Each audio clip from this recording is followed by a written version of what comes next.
Olá pessoas, bem-vindos e bem-vindas ao Vives. Eu sou a Vivi Maurei e nesse podcast compartilho algumas reflexões sobre livros, filmes e séries, cultura pop, tudo que não consigo colocar no Substack.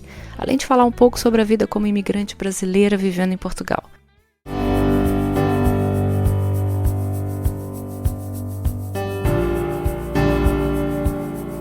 É difícil não acreditar no divino. Mas eu sou tão teimosa. Eu geralmente preciso ver pra crer, eu sou dessas pessoas, sabe? Ou algo precisa fazer sentido, ter passado no crivo do método científico. Sou chata. Eu gosto de fazer perguntas, vocês sabem, e as respostas nunca respondem tudo. Há sempre uma nova pergunta que surge com a dúvida que foi tirada alguns segundos atrás. Então eu nunca tô satisfeita, porque não há respostas que me deixem satisfeitas. Normalmente são as perguntas que me fazem cócegas. O ato de responder ou de ouvir uma resposta é gostoso, é prazeroso, é como comer um croissant de chocolate acompanhado de café num dia de chuva, mas não mata a fome pra sempre, entende? Lógico que eu tinha que fazer analogia com comida, né? Tudo isso pra contar-vos uma história que, se eu já contei aqui, só lamento, eu tô meio esquecida esse ano, mas que provoca um pensamento sobre o sobrenatural e o divino. Eu tenho um texto no Substack, quando eu fiz 1 ano de Leia, editora onde eu trabalho, que eu falei sobre trabalho. Eu fiz um resumo, um pouquinho de cada coisa que eu fiz e por onde eu passei, as funções e tal. E eu mencionei muito rapidamente sobre ter publicado um livro e depois minha volta para o mercado de trabalho em 2018, quando eu comecei a trabalhar numa plataforma de audiolivro. O que eu não contei, eu acho, foi o que se passava comigo nos bastidores nessa época. Quando eu publiquei meu primeiro livro, em abril de 2017, eu já tinha saído da editora onde eu trabalhava como editora. E eu me dediquei à escrita exclusivamente por muitos meses. Foi lindo, foi incrível. Ao mesmo tempo que foi uma das melhores épocas da minha vida, foi também uma das mais aterrorizantes. Eu pensava no futuro constantemente e às vezes com ansiedade. E eu tinha essa rotina que durou por muitos anos, na verdade. Mas em 2017 e 2018, especificamente, essa rotina era uma lei. Eu não falhava. Eu acordava às 5h30, 6 horas da manhã, eu ia caminhar na praia, fazia uns 5, 6 quilômetros, dava um mergulho ou 2 e voltava para casa. Tomava banho, comia alguma coisa e trabalhava com o que fosse. Seja projeto pessoal, escrevendo, né? Freela, editorial, revisões, preparação de texto, o que tinha. E alternava a rotina com os dias de Krav Maga, natação, yoga e etc. E quando nesses dias que eu fazia Krav Maga de manhã, natação, yoga e tal, eu andava na praia ou no final do dia, à noite, ou antes de ir para a natação. Nesses dias eu levava o iPad ou o computador para o clube, onde eu fazia Krav Maga, e trabalhava de lá. Às vezes ia para o Maison de France, que é um consulado da França que tinha ao lado desse clube português, ia trabalhar de lá, que seja. Pode parecer que eu estava living the life, mas o dinheiro apertou. E muito. E quando não se tem dinheiro, a gente não consegue ficar em paz e ter saúde mental, embora nessa época minha saúde física tivesse impecável. Eu lembro de estar na piscina, depois da aula de Krav Maga, na aula de natação, pensando, cara, isso não vai durar para sempre. Eu não posso me apegar a esse status quo maravilhoso que eu tô vivendo, de trabalhar o corpo, viver da escrita. Não é a minha realidade. Eu não tenho essa realidade. Eu não tenho essa tranquilidade, essa vida mansa, esse dinheiro. Nunca tive. E não tinha, né? Porque eu fazia natação, que era do mesmo clube que eu fazia Krav Maga, era tudo de graça, eu não pagava nenhuma das aulas. Então não era a minha realidade de fato. E conscientemente eu falava para mim mesma, eu preciso aproveitar isso ao máximo enquanto eu ainda tenho. Então essa rotina de praia e exercícios e escrita era uma lei, era a minha lei incontestável. Até que acabou totalmente o dinheiro e eu precisei tomar a decisão difícil, que eu sabia que um dia ia chegar, de voltar para o mercado de trabalho. E eu não podia contar com o dinheiro da minha mãe, coitada, que não tinha. Mas nessa época, depois que eu saí da editora e publiquei o livro, eu não queria voltar a fazer a mesma coisa. Então eu fiquei super indecisa se eu tentava um outro mercado, se começava do zero em outro lugar, eu não sabia mesmo o que fazer. Fiquei confusa, fiquei perdida. E eu acho que eu cheguei a mandar mensagem para 2 ou 3 amigas na ocasião falando dessa necessidade de voltar a trabalhar num lugar fixo, ainda que eu não soubesse o que exatamente. Agora eu preciso fazer uma pausa na história e voltar no tempo um pouquinho. Eu publiquei um conto chamado Fugaz, na Amazon.com.br, para quem quiser ler, que fala de um momento da minha vida quando eu trabalhei numa locadora de vídeo, a Supervídeo. É um experimento de escrita, um relato de uma situação de um cliente que teve um infarto fulminante e morreu na minha frente, cliente este que havia se tornado um amigo. Desculpa o spoiler do conto que eu vou fazer agora, mas eu preciso trazer esse detalhe pra cá porque é todo o ponto do episódio de hoje. No dia da morte dele, eu trabalhei 12 horas. Eu abri o caixa às 10 e no final da manhã ele passou na locadora para devolver DVDs e ficou conversando comigo por um tempo no caixa. Ele tinha ido correr na praia e trouxe uma concha para mim de presente. Eu estava tão pensativa naquele dia, refletindo sobre a fugacidade da vida, do presente, das incertezas, e queria sorrir e chorar ao mesmo tempo com as possibilidades do meu futuro. E essa concha me deu muita vontade de chorar, sabe? Foi um presente especial, inesperado. Meus olhos encheram d'água.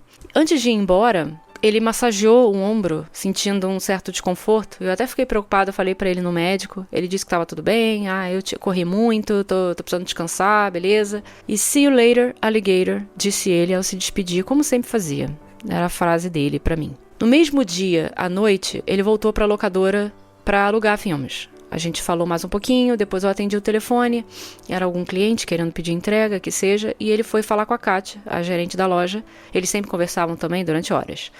E eu não vou dar detalhes aqui, vocês vão precisar ler o conto para saber exatamente o que acontece. Mas enquanto ele falava com a Kátia, ele se sentiu mal e caiu no chão da locadora, infarto fulminante. Parece até que ele chegou no hospital já morto. O Celso era uma pessoa decente, sabe, boa. Era muito jovem de espírito e me dava excelentes conselhos de quem já tinha vivido uma vida de muitas mudanças de status quo. Eu gostava de ouvir as suas histórias e a sua companhia era importante para mim. Me fazia companhia quando eu estava sozinha no caixa e com pouco movimento na loja. E naquela noite, depois de fechar o caixa, eu fui para casa em choque. No mesmo dia que eu tinha refletido sobre a fugacidade da vida, tanta coisa tinha acontecido. Eu lembro de segurar a concha com força quando cheguei em casa e tomar decisões de vida, como escolher a faculdade que eu ia fazer, de jornalismo, por exemplo. E eu guardei essa concha como um token, né, como uma lembrança, um momento muito importante da minha vida, até uma bela manhã de 2018, 12 anos depois. E é aqui que a gente volta para a história onde eu pausei. Nesse dia, em 2018, 12 anos depois do Celso ter morrido, quando eu me preparava para ir para a praia, naquele meu ritual, na minha rotina de ir para a praia caminhar todos os dias, eu pensei numa frase que eu tinha lido em algum lugar, agora eu não lembro direito onde, mas que toda vez que você pega algo do mar, você tem que dar alguma coisa em troca, ou algo assim. Eu sei que por algum motivo eu resolvi devolver a concha ao mar. Sei lá por quê, gente, eu sou essa pessoa dramática, vocês já perceberam. Eu lembro perfeitamente de ir até o arpoador, e na volta entre o posto 8 e 9, sentar na areia, lembrar desse momento na locadora, pegar a concha, fechar os olhos e agradecer pelos conselhos do Celso que tinham me ajudado, dado um empurrão na minha vida e que, de certa forma, permitiram que eu estivesse ali, na praia, naquela fase da minha vida. Eu levantei, joguei a concha no mar, de um jeito bem dramático, lágrimas nos olhos e tudo, como se eu estivesse sendo filmada e minha vida fosse um filme brega de Hollywood. É esperado isso de mim, ok. E continuei caminhando. Vocês lembram que eu falei que eu tinha enviado mensagens para amigas falando da minha necessidade de voltar para o mercado de trabalho e não sabia ainda o que fazer, certo? E lembram também da parte da história que eu disse que o dinheiro tinha acabado e eu estava ansiosa por conta de um futuro tão incerto. Agora vem o desfecho da história, prometo, e obrigada quem esperou até aqui. Na altura do posto 9... eu olhando para o mar e escutando as minhas musiquinhas de sempre dos anos 80 e 90, eu tinha acabado de jogar a concha no mar, né, gente? Eu recebi uma mensagem no meu celular. Era de uma amiga, dizendo que estava indo morar na Irlanda e tinha pedido demissão nessa tal plataforma de audiolivro. E que a vaga dela estaria aberta, se eu quisesse. E ela me indicava para a vaga. Meus olhos, que já estavam cheios d'água, momentos antes, tendo jogado fora a concha, liberaram todas as lágrimas possíveis. E eu disse que sim.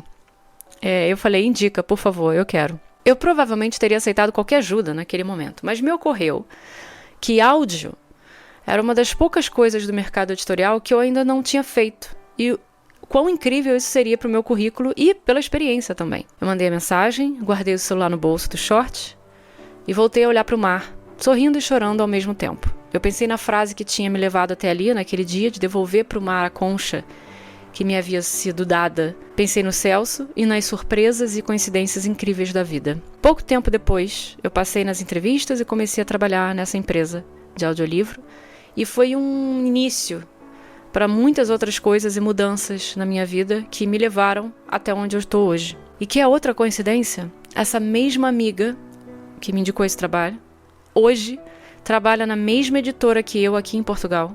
Porque sim, porque a vida é feita dessas coisas doidas e espetaculares. É difícil não acreditar no divino, né?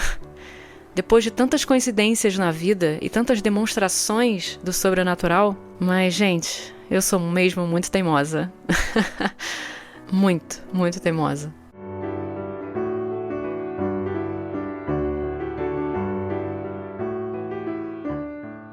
Celso, o cliente do código 9914, morreu no dia 15 de novembro de 2006. Isso tem 19 anos. E as frases que eu ouvi dizer em manhãs e tardes despretensiosas sobre fugacidade, possibilidades e mudanças ainda ecoam no meu coração até hoje. Até o próximo episódio.